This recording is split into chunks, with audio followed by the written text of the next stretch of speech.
पत्थर की जादुई परी। चुनमुन की गर्मियों की छुट्टियां शुरू हो गई थी। गर्मियों की छुट्टी मनाने चुनमुन अपनी नानी के घर गई। चुनमुन स्वभाव से अच्छी लड़की थी। एक दिन की बात है कि चुनमुन की नानी बोली, मेरी प्यारी गुड़िया को खिलौने चाहिए। हाँ नानी माँ, मुझे ढेर सारे खिलौने चाहिए। ये देखो, मैं तुम्हारे लिए ढेर सारे खिलौने लेकर आई हूँ। यहाँ देखो कितने सुंदर सुंदर खिलौने हैं। चुनमुन ने सारे खिलौने उठाकर नानी से ले लिए। ये देखकर नानी को बहुत खुशी हुई। चुनमुन खिलौने लेकर अपने कमरे में चली गई और नानी स्टोर रूम में जाकर पुरानी सी अलमारी में कुछ ढूंढने लगी। तब उन्हें अलमारी के कोने में पत्थर की बनी हुई परी मिली और परी को लेकर नानी चुनमुन के पास गई और बोली, देखो चुम्बन, तुम्हारे लिए एक सुंदर सी परी। चुम्बन ने परी को देखा और बोली, नानी ये तो पत्थर की बनी हुई है। ये पत्थर की है, लेकिन देखो इसके पास इसकी जादुई छड़ी भी है। क्या सच में? ऐसी बात है तो मैं इसे रख लेती हूँ। ये कहते हुए चुम्बन ने पत्थर की परी को अपने कमरे में ले गई और उसके साथ खेलने लगी और पत्थर की परी से बोली, पत्थर की परी अपनी जादुई छड़ी से जादू दिखाओ, जादू दिखाओ। तुम मेरी बात सुन क्यों नहीं रही हो? तुम बेकार का खिलौना हो, तुम मेरे किसी काम का नहीं।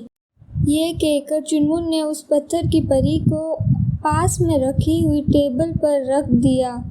रात का समय हो चुका था। चुनमुन अपने कमरे में सो रही थी।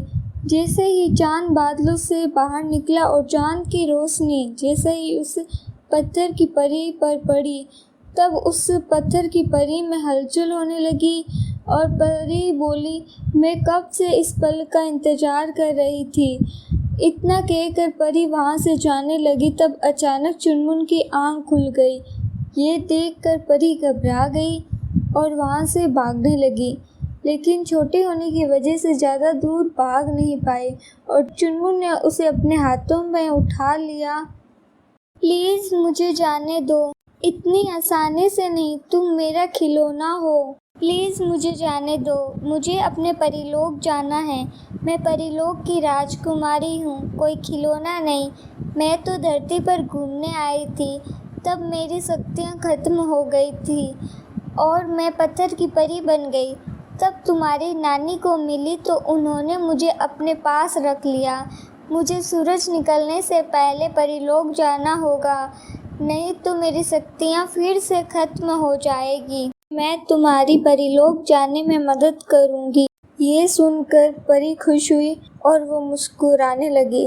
परी ने बताया कि मुझे परीलोक जाने के लिए अपनी जादुई छड़ी की शक्तियाँ जागृत करनी होगी। इसके लिए हमें चांद की रोशनी के नीचे जाना होगा। वो बाहर आ गए और जादुई छड़ी को चांद की रोशनी में लाए। जैसे ही पत्थर की परी ने जादुई छड़ी को पकड़ा, पत्थर की परी अपने असली रूप में आ गई और उसके पंख आ गए। ये देखकर परी बहुत खुश हुई। उसने खुश होकर अपनी जादुई छड़ी घुमाई और चुम्बन को एक जादुई किताब दी और कहा, इस जादुई किताब में तुम अपनी कोई भी एक इच्छा लिख सकती हो और वो जल्द ही पूरी हो जाएगी। ये कहकर परी अपने परीलोक चली गई और चुनमुन अपने कमरे में वापस आ गई और उसने जादुई किताब खोली और अपनी एक इच्छा लिख दी कि वो अपने परिवार के साथ हमेशा खुशी खुशी रहें। इतने में सुबह हो गई और चुनमुन अपने परिवार के साथ खुशी खुशी रहने लग गई। दोस्तों, इस कहानी से हमें ये सीख मिलती है कि हमें हमेशा दूसरों की मदद करनी चाहिए। तो मेरे प्यारे दोस्तों, कैसी लगी आपको हमारी ये कहानी? हमें कमेंट करके ज़रूर बताएं और इसे अपने दोस्तों के साथ शेयर करें।